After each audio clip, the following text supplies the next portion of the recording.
Good morning, Lancaster Catholic. I'm Sarah Hartman. And I'm Stephanie Leader. We have a local teacher's amazing story of survival. A Facebook photo scandal rocks Penn State. There could be a little something extra in your Kraft mac and cheese. Spring arrives tonight, but it looks a lot like winter. This is the Week in Review. Stranded for 6 hours, impaled and freezing, an E-Town middle school teacher was trapped with a boat hitched through her side for a whole night and was only found the next morning. 28-year-old Megan Adams survived the trauma. A police officer on the scene says it's a miracle she's alive. Adams was driving when her car swerved off the road and into the boat trailer. The English teacher was rescued after a neighbor heard her faint cries. More than 25 emergency responders worked for hours to cut her out of the car with the hitch still in her. It was later removed during surgery. Doctors believe she will make a full recovery. Penn State is recovering from yet another scandal. This one involves a fraternity that posted photos on its private Facebook page of young women without clothes who appear to be sleeping or passed out. The Kappa Delta Rho frat house has been suspended for a year. Some students could be expelled, and criminal charges could be filed. Ms. Robinson, the director of the school counseling, is here with some thoughts on this. Good morning. In light of recent events at Penn State University and the fraternity members posting nude photos of women, many of which were unbeknownst to those women, I cannot emphasize enough the magnitude of how your actions are constantly being recorded to the world to see. Sometimes what you view as just a joke is a poor, immature decision that may haunt you for the rest of your life. And in the eyes of the law, it becomes a much bigger issue. I don't think any student or parent, for that matter, had a dream of having their son or daughter go to Penn State to either victimize other students and face expulsion for that, or become a victim of a crime. And yet, sadly, that's exactly what happened.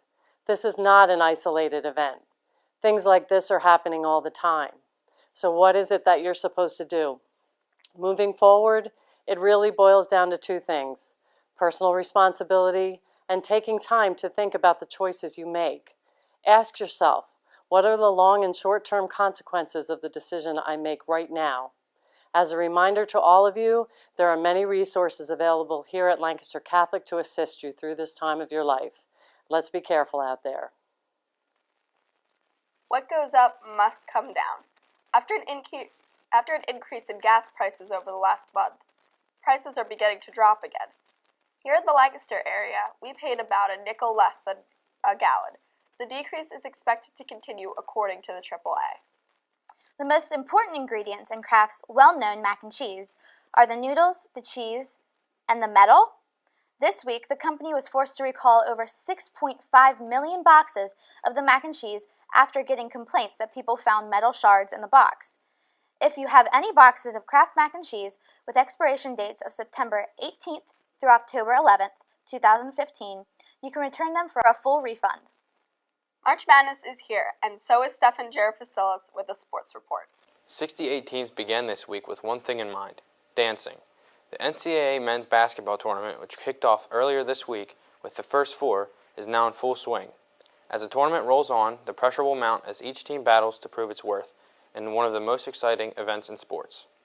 Will a Cinderella story captivate our nation, or will the brackets turn out all chalk? Even the president filled out his bracket. Barack Obama has an early upset in mind when he takes Davidson to beat one of the favorites, Gonzaga. His Final Four includes the number 1 overall seed, Kentucky, along with Duke, Arizona, and Villanova. He has Kentucky winning it all, and he says he's got the winning bracket this year. Last year, the president missed on national champion Connecticut when he had Michigan State beating Louisville in the title game. Which team do you think will take it all? Email us at this address. I'm Stefan Jerafasilis. Last week, Lancaster Catholic held its annual Sadie Hawkins dance when the girls got to invite the guys. Not only was it fun, it was profitable. Mark Goldbach won the title after raising over $300. Patrick Walsh came in second, and Leaf Scott third. The ticket sales and the money raised for the old sport court will help finance our prom in May. Speaking of prom, a New Mexico school recently voted on the theme for their upcoming prom. The students overwhelmingly chose Promunism, a communist-themed prom. When the news got out, the school was bombarded with criticisms and threats. The school regrouped, and their dance will be a prom-themed prom. Good luck with decorating. The Lancaster Chamber of Commerce has a surprise keynote speaker every year. It's usually a well-known politician or media icon. but this year the business group chose a celebrity from the media world. Grammy-winning singer-songwriter John Legend will address the Chamber of Commerce May 27th. The U of Penn graduate will talk about his work in philanthropy, education, and community endeavors. Spring arrives at 6:45 tonight, but it may not have sprung the way we hoped. After a winter of record-breaking low temperatures, spring arrives with, well, winter weather. So if you are planning to put shorts on and go outside, you may have to wait a little bit longer. But on Saturday, the first full day of spring, the temperatures should be in the 50s. And that's more like it. Have a great weekend, Crusaders!